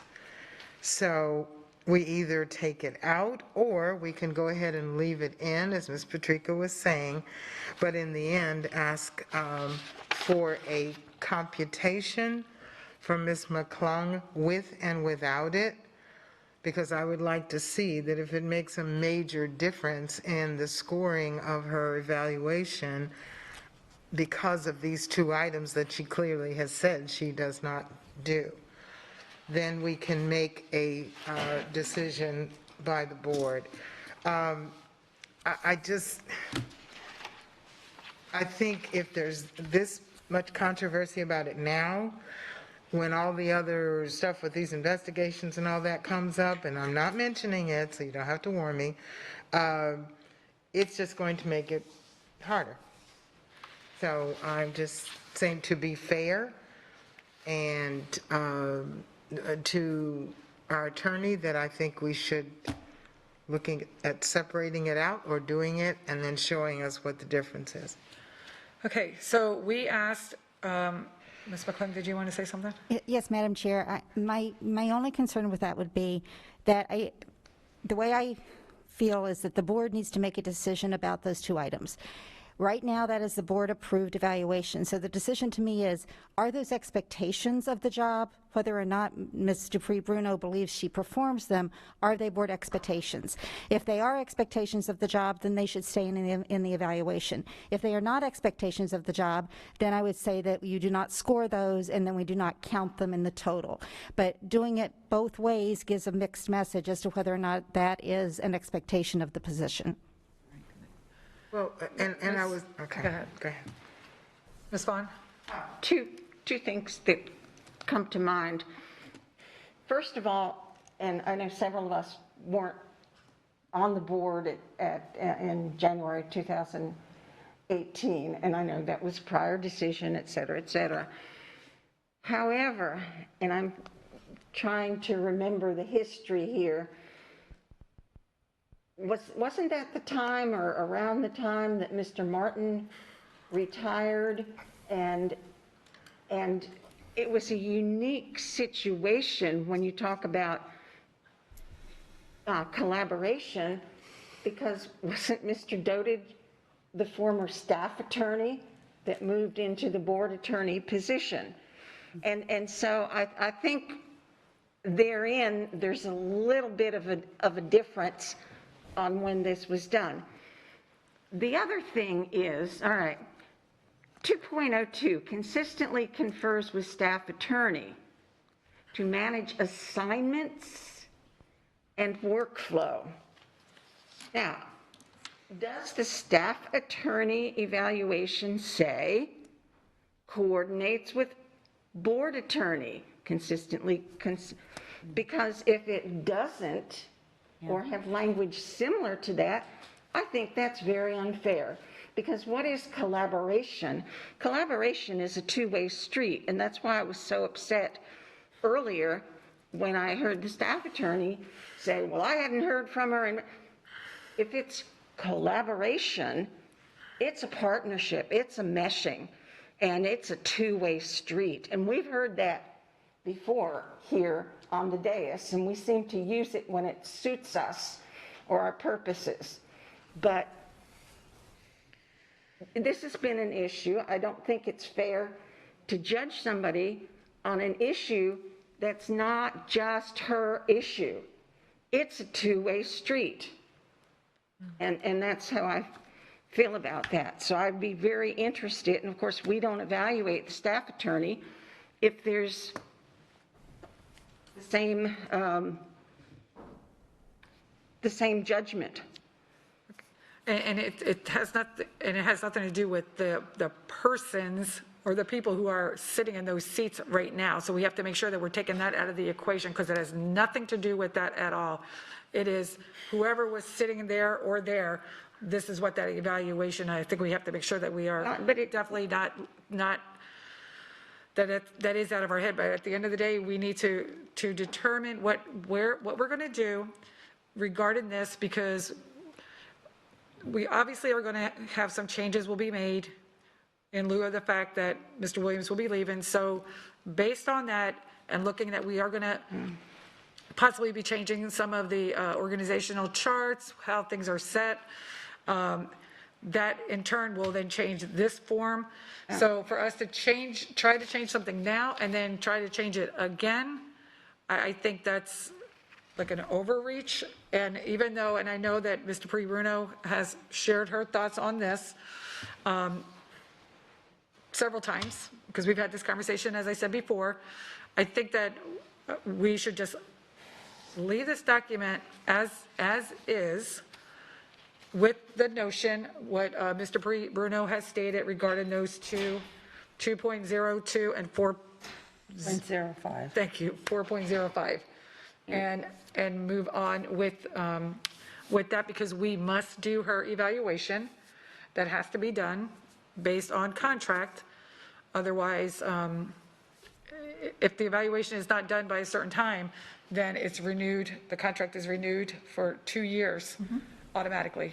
So, I mean, there's things that we have to do by set dates, and I think that we need to make sure that we are adhering to that. And Ms. Giovanelli, I apologize, because I think you had something to say. Madam Chair, could I object to something that you just said? Yeah. I finished my statement about what collaboration is, and I made a point that I think has historical merit, and I said that it does have something to do with the people, and then you turned around and said, well, it doesn't.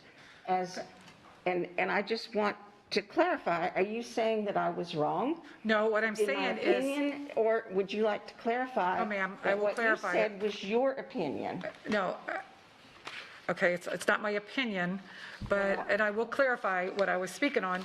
When this sheet was done, this instrument that we use, we did not know who's sitting in that seat. I'm speaking on whoever is sitting in the seat of the attorneys, whoever that is, or maybe, or was, has nothing to do with what is on this information right here. This was done just strictly on, on this right here, this says job description. So this job description should match this one, and this should match the attorney.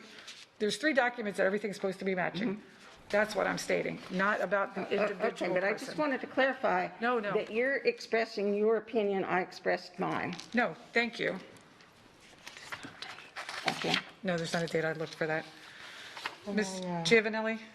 I just need clarification, something that Ms. Dupree Bruno just said regarding recently, the superintendent gave a directive to Mr. Williams to collaborate with you.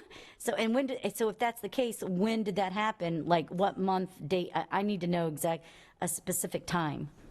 So there has been ongoing issues between the 2 departments. However, I think the superintendent was trying to find a way to be able to assist with the communication and break down some of those walls. So right around sometime in January, we started having legal briefings together. He was already having legal briefings every 2 weeks with the chief staff attorney and the staff attorneys, but then I was invited to attend those.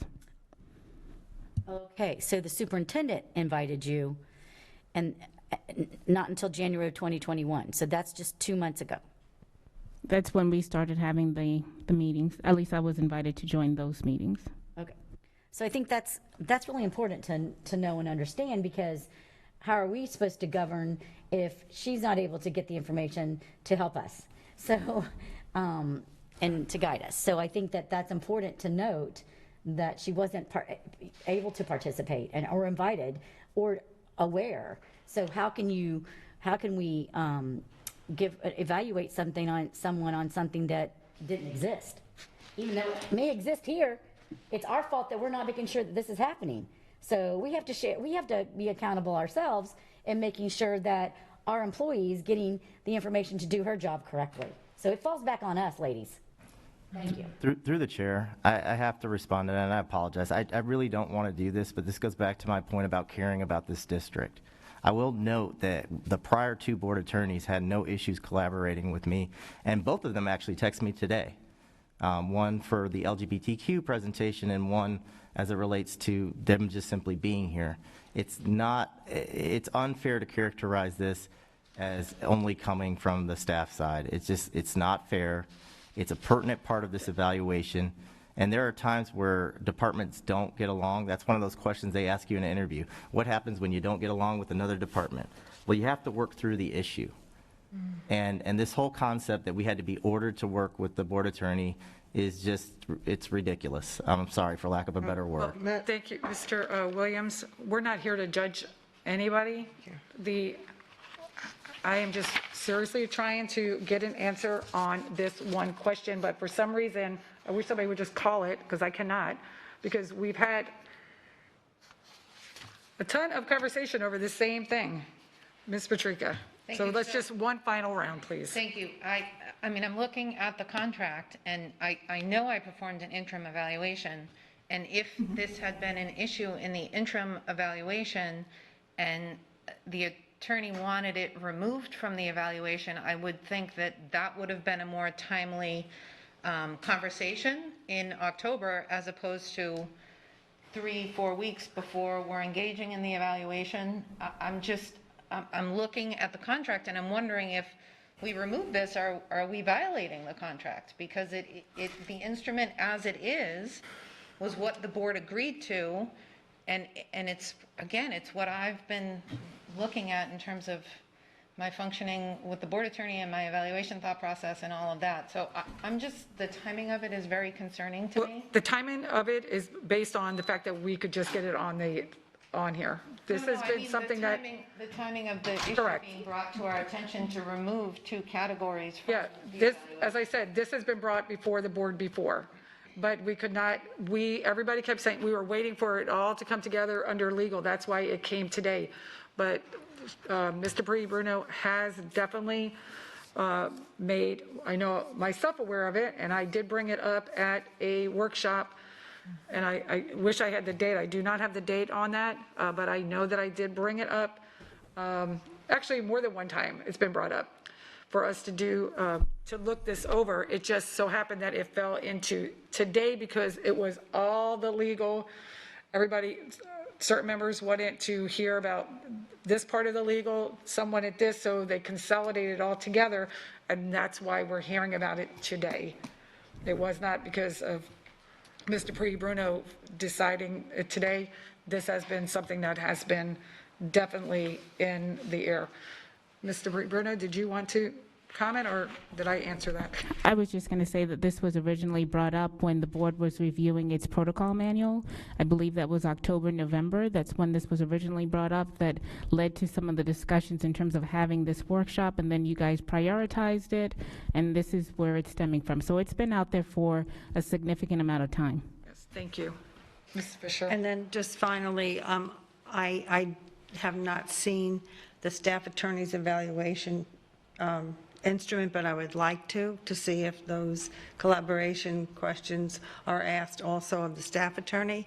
And then just for information, previously, and in my experience in my tenure, the board attorney was hired by and responsible to the school board and assisted the superintendent on a daily basis.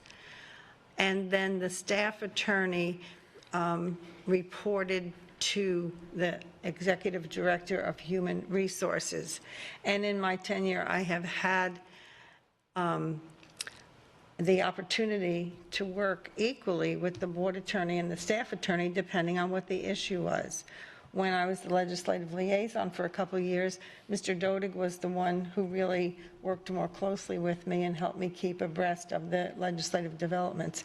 So I think that collaboration is critical, and I think that in order for us to move forward and for our governance team to become more effective and efficient, we have to have our legal department cohesive and collaborative. Thank you. Ms. Jordan, if I may, I think what Ms. Fisher said is very, very important, because part of the problems that I think that the governance team has is that there is a getcha, gotcha, gonna getcha type of attitude. And when you have attorneys that are part of that getcha, gotcha, that's what creates some issues. So we really do need to resolve this so all of the attorneys are on the same page, not specifically loyal to one particular person, but loyal to the district as a whole, to make sure that we represent the district as a whole, as well as the school board. That is the responsibility of attorneys, and there are bar rules that actually address that when you are representing an organization, how you are supposed to represent an organization. Thank you. Ms. Gittens, this will be the final, please. Just an example of the situation. You hire someone to do customer service, and during the time that you are evaluating them, there are no customers. What do you evaluate them on? It's a similar thing. If you tell someone to do a particular job and it's not there, you can go back and say, well, I saw them talk to one customer, so I'll give them a high score. It all becomes so subjective. The bottom line to this is that whenever, however we do it, I think it needs to be removed for whomever is sitting in that seat. If we are going to evaluate someone on collaboration, that is too subjective. It depends on who's sitting in the other seat, and it depends on how you look at it. Okay, so I'm going to ask again, if we could, in keeping this the way it is, and if we would just move forward with disregarding the two of those items, when you are 2.02 and 4.05, when you are doing the evaluation, so that way we can move forward with what we need to get done. And then as we move forward with working on all this other, we will then re-look at that evaluation, work with the people who we need to, and get it done. Ms. Morgan? So I'm going to complete the entire evaluation because that was the one approved by the board. I'm not going to drop off any sections. I want everybody to see the comments. I believe absolutely that collaboration is an expectation that this board has of everybody in this district, and I don't think collaboration should be deleted for a particular circumstance. So the other board members can do with the evaluation as they see fit, but I believe it's my responsibility to evaluate based on what the board approved. And I do believe that considerable thought was given to every single item in that review in terms of expectations about the board attorney. Okay, thank you. So, Ms. Giovanelli? Well, I thought I'd just refresh everybody's memory. Mr. Dodig left the district without a job, and because he had a difficult time. So our expectations needs to be fair to a new board attorney that comes into a position honestly blind. And so, I don't think that it's being fair and honest.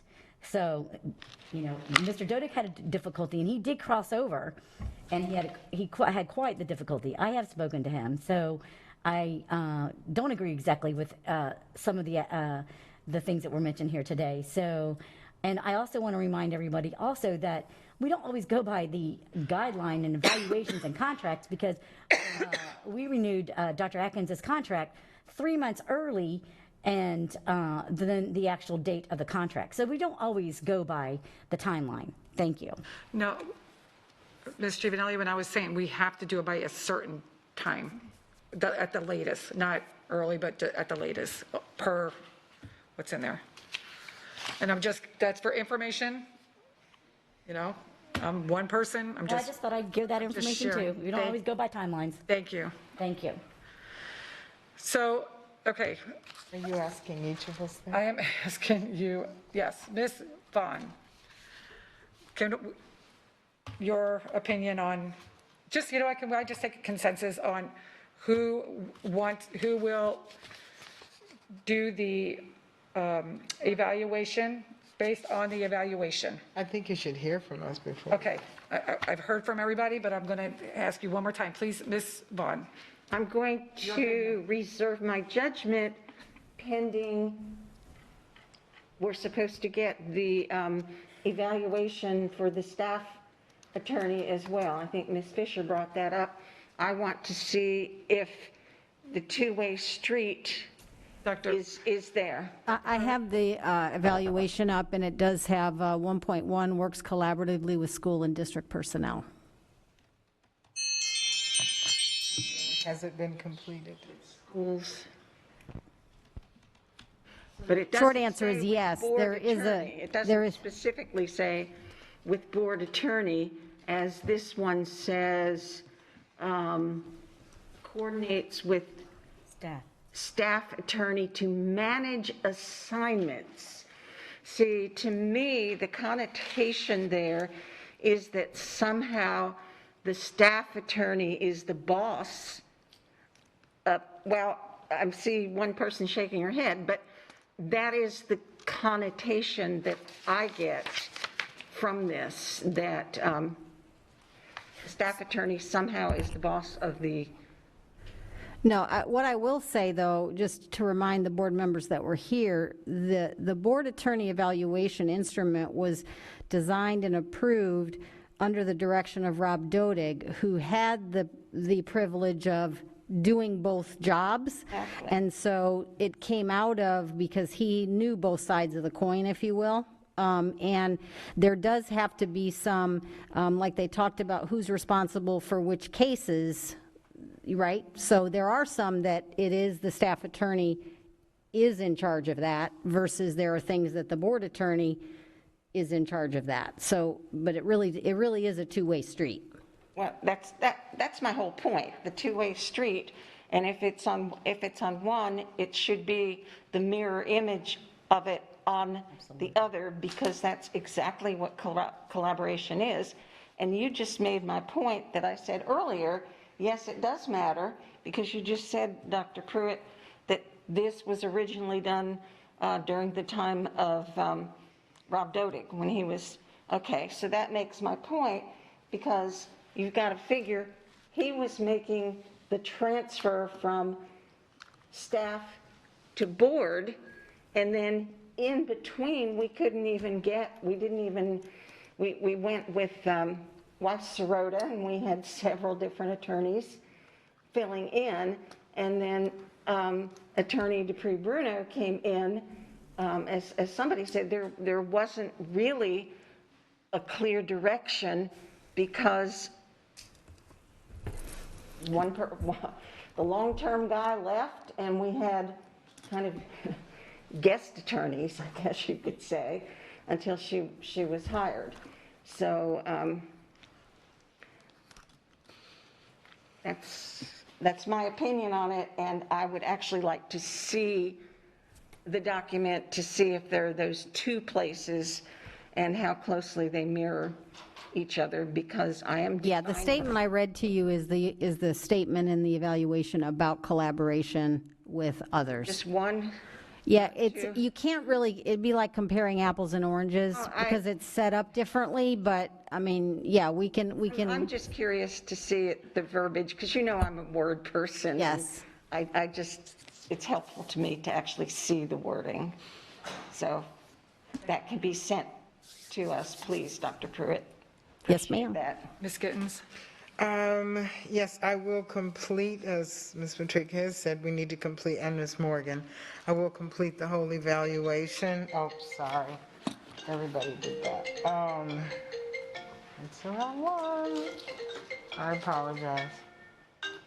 I will complete the evaluation, the total thing, because it is there for us to complete. But because of the culture that, of this district, I will probably just put NA in those two sections. Thank you. I'll complete the instrument. Thank you. Ms. Patrica? Ms. I Giovanni? will not respond to that. Well, I do have one question. Dr. Pruitt, is there anything on the other evaluation regarding managing workload or effective? Say that again, I'm sorry, I can't hear you. Is there anything like 405 manages workload, efficiency, and effectiveness? Is there that on your side of the, have that? Yeah, there is, I mean, it's a pretty lengthy evaluation, so, but it's broken down, the components are a little different, but yes, there's lots about, coordinating and planning and, monitoring work and all of that, so. But there's no collaboratory side of it, though, really. Just that statement that I read to you. But that wasn't real defined, I don't think. It's under communications is what it's labeled on this evaluation. And like I said, it states works collaboratively with school and district personnel.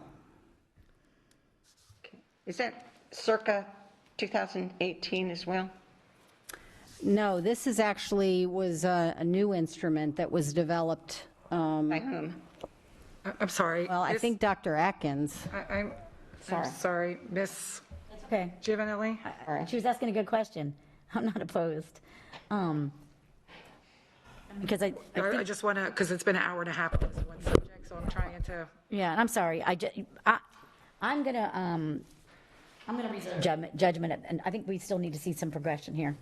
So I'm gonna reserve you. judgment on it right now. And I will be doing it, taking into consideration what Mr. Bruno has said. Yeah. So we will move, at this time, Ms. McClung, nothing will be changed on this. Thank you so much. And Mr. Williams, thank you for your presentation. And I have to say this, and I'm going to say this. When I first got here, you did help me and guide me through things that I did not know, so I do appreciate that.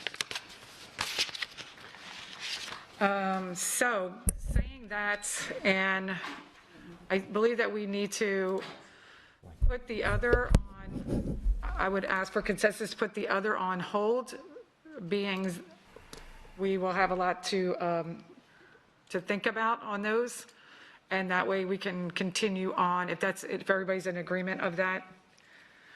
The rest for Mr. Bruno, if that would be okay, because based on what we know that we will have to do in the future. So if that's okay with everybody, we'll move on to the agenda review. And I know Mr. Bruno is not prepared to have conversation on this at this time. So if that's, do I have an agreement Yes, with that? thank you. Everybody's good? Thank you. Thank you. Okay, Dr. Pruitt, if you could move to the agenda review, please. Yes, ma'am. First item under business services was a question about item H2, and Dr. Desamores, I believe, is going to respond to that from Ms. Giovanelli. What is the itemized amended changes? This is a decrease due to grants, question mark, and this is relative to the budget amendment dated February 28th. Thank you.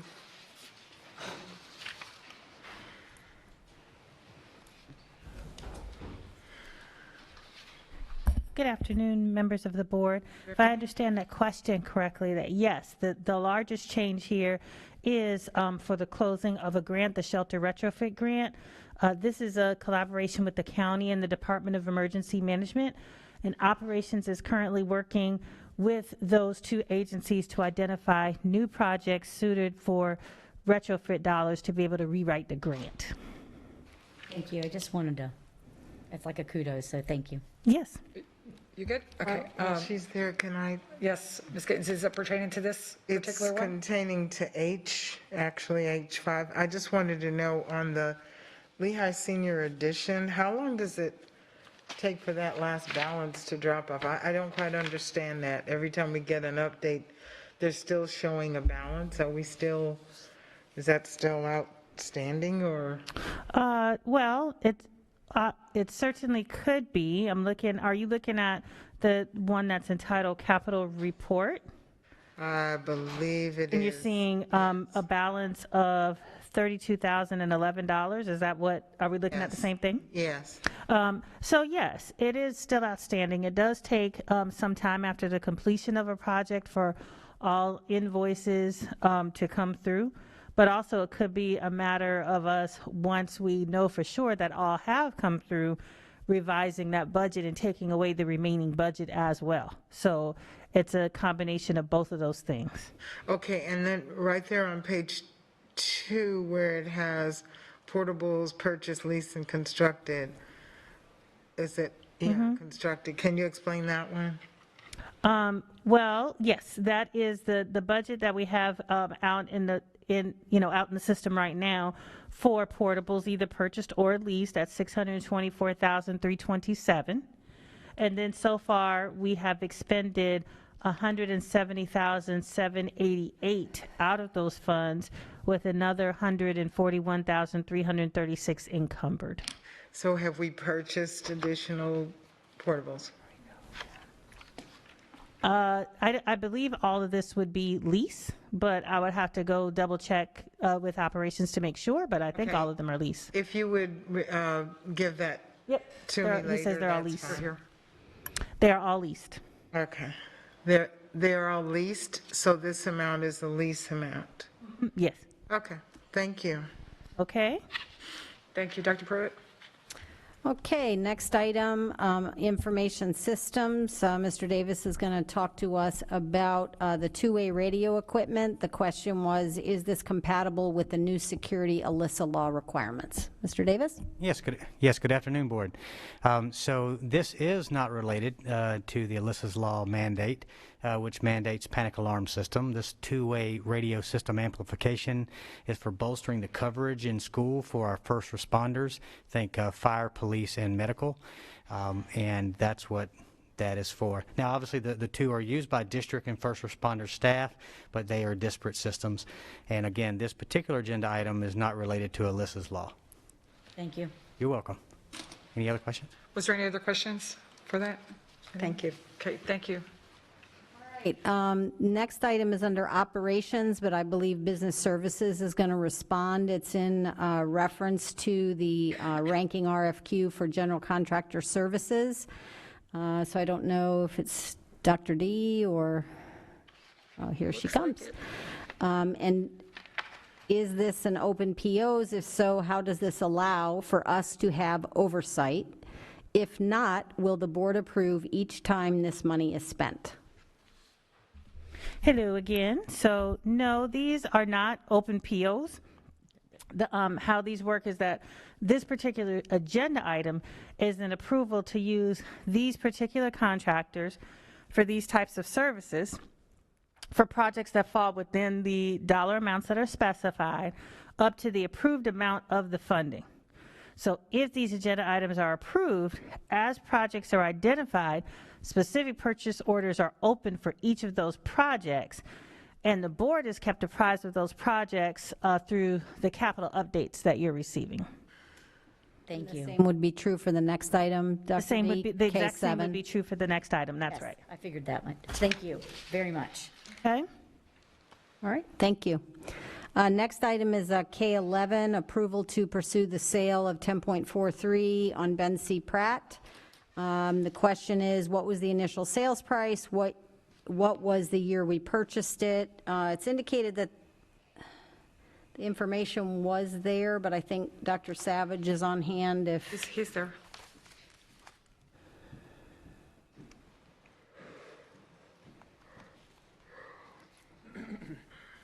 Good afternoon. Good afternoon. Yes, so the question was what the original sales price was. The original property was purchased in August of 1997 on the amount of $1.9 million. But if you break that down per acre, that was roughly $54,000 per acre. This, of course, is not selling the entire property. It's selling just a portion of the frontage, as this is over our south 6-mile bus compound is.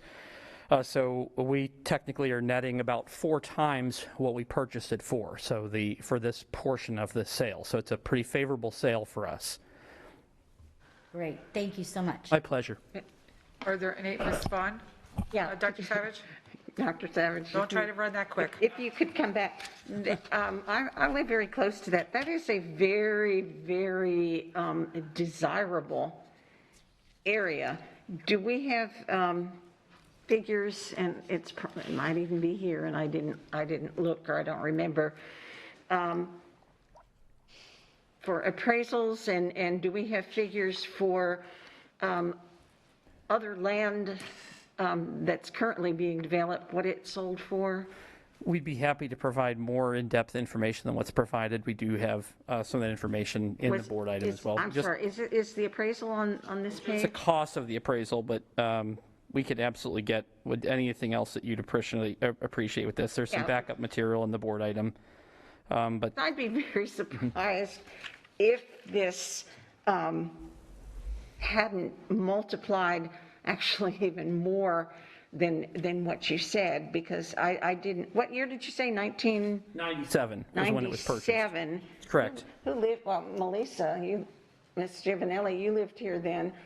did that road even exist back then? I don't. Yeah. Oh, that was did it, it? yeah. Oh, you did too. I don't know, but Yes. all I know is right now, it is extremely desirable commercial, and there's all kinds of new development on that road. So, yeah, I'd expect us to make profit, but I want to squeeze out the biggest profit possible, and I would like to see if you could find what it appraised for. I'll be happy to have our director of planning get with our real estate consultant, just provide a little bit more just excitement of that that's an appropriate level for the sale. Okay, thank you. And that's all the questions that I have. Okay, are there any other questions regarding the sale or any other, before he left again? Any other questions regarding the agenda? I do mind go to the order. Okay. Thank you, Dr. Pruitt. So we will move on to good of the order. Ms. Giovanelli, do you have anything for good of the order? I have none. Mr. Trika? Thank you. Ms. Fisher? Thank you. Ms. Morgan? Ms. Gittens? I have one thing to bring up. I brought it up at the last meeting and it was not answered, but I had requested the expense reports for all of the board members from November of 18 to current, and the reports I received were not complete. There was a, I know that Ms. Jordan went to a conference or whatever in February, and that was not included in the list. So it doesn't help to think maybe there's something else missing. I'm not sure. So I would like to either speak with someone or sit down with someone to see exactly, because I thought, I see on here that we will be approving travel to a conference, and it was my understanding if it was $500 or more that it had to come before the board, and I don't recall that coming before the board. So I don't know how we go move forward on that, or I just say it and it just goes away, or, but I would. I'm not sure, what is it that you're wanting, you had a public request for all of the policing, all the board members? I was not policing the board members. I did a public records request for all of the expense reports. It has been done to me several times. So I asked for it, and I was told that I could receive it, and I did, but it was not complete. And that's all I'm asking. The only other thing I would. I was going to ask Dr. Pruitt if you could follow up on that to see where the public, because I know normally we get the public records request when there's anything pertaining to us, which I did not receive. I don't know. I don't think it went through the formal process of a public records request. It did, and it was a request as a board member, so it was out and in the office for everyone to see. They didn't make copies for everyone, but they were told that it was there. Okay, so I guess Ms. Stillwell thought that you were going to follow up with her and reach out to her to have that conversation. So we apologize for that confusion, but maybe we could have you sit down with Mr. Gatewood or something to. I will. Okay. And I believe it was on February, this is another item, on February 9th. I have to go back to be sure. But I had pulled an item at an action meeting about the architect and the GC for Veterans Park Academy. And when I look back at the minutes, it states that it was unanimous. I did not vote positive for that. I voted no, and it shows in the minutes that I voted along with everyone else. So I would like to have that corrected, please.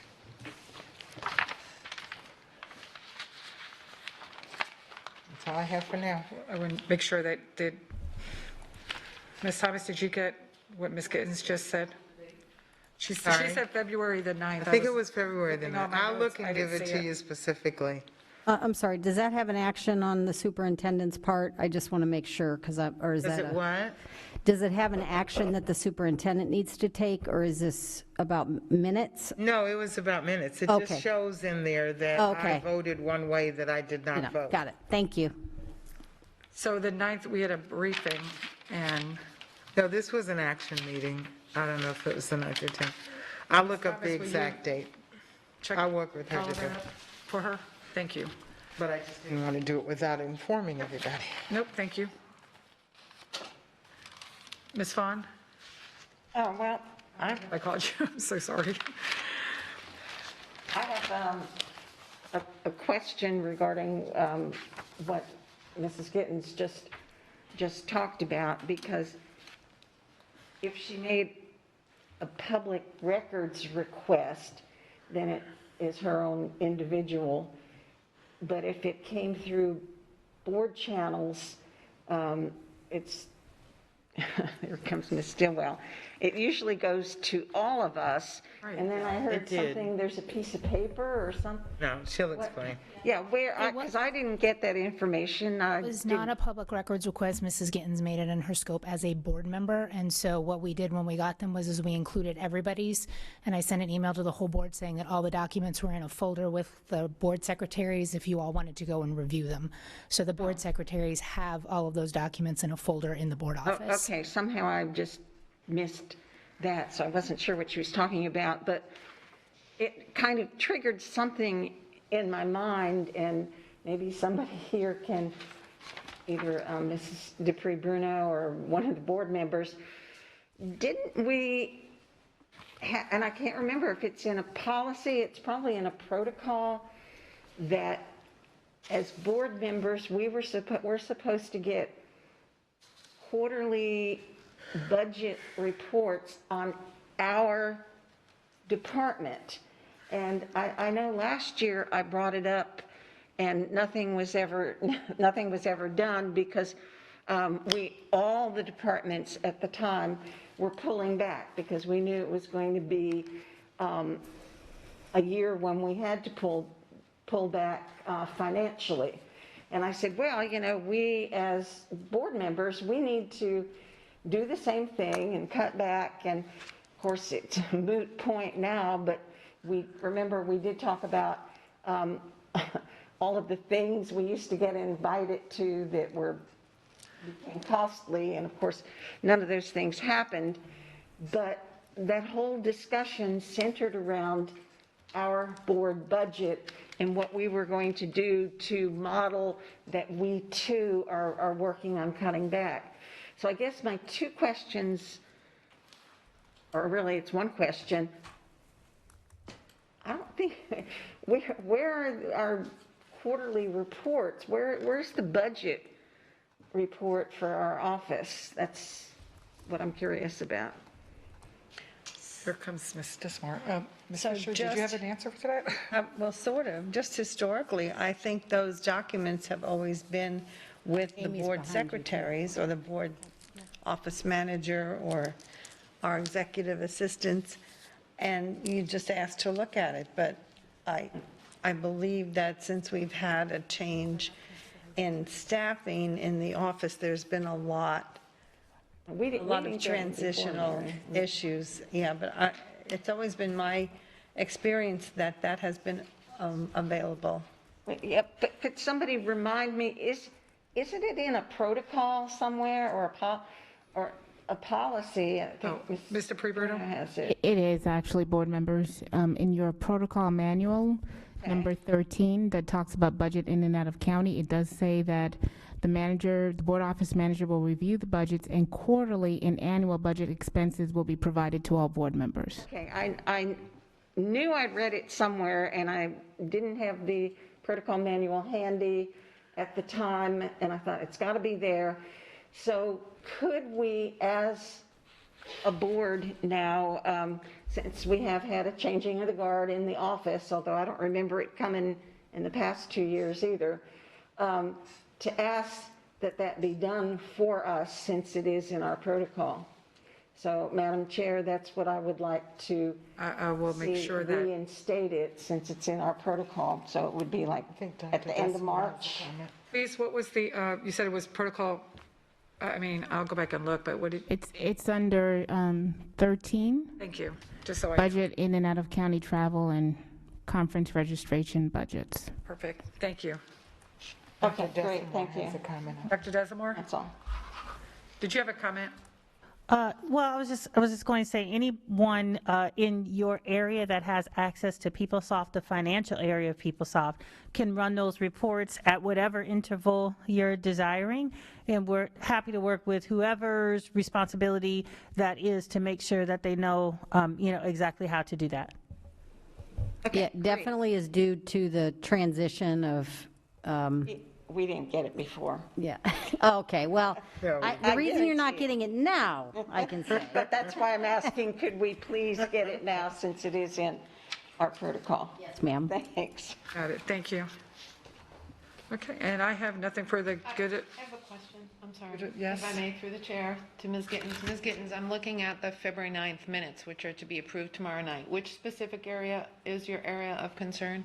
Maybe it wasn't February. It was when we were, it may have been the previous meeting, because I had a pull about the architect and the, I think it was the meeting before that, but I'll look it up and get to her. Okay, my only concern is procedurally, if, these are the minutes that we will be approving tomorrow night, so if they're wrong, Okay. but if they're minutes that have already been approved, I don't know how we go about amending them. Can we not put a note into them or something? Because, Mr. Free Bruno, could you please? Madam Chair, if I may, I'm going to have to review the Robert's Rules of Order to find out exactly what is the appropriate process to amend the minutes. I do have some thoughts, but I want to make sure that I'm accurate. That would be great, thank you. thank you, and you can let us know. Thank you. I don't believe it was the 9th, though. And I do not have anything for the good of the order, so seeing no other work to come before this board, I am adjourning this meeting. Thank you.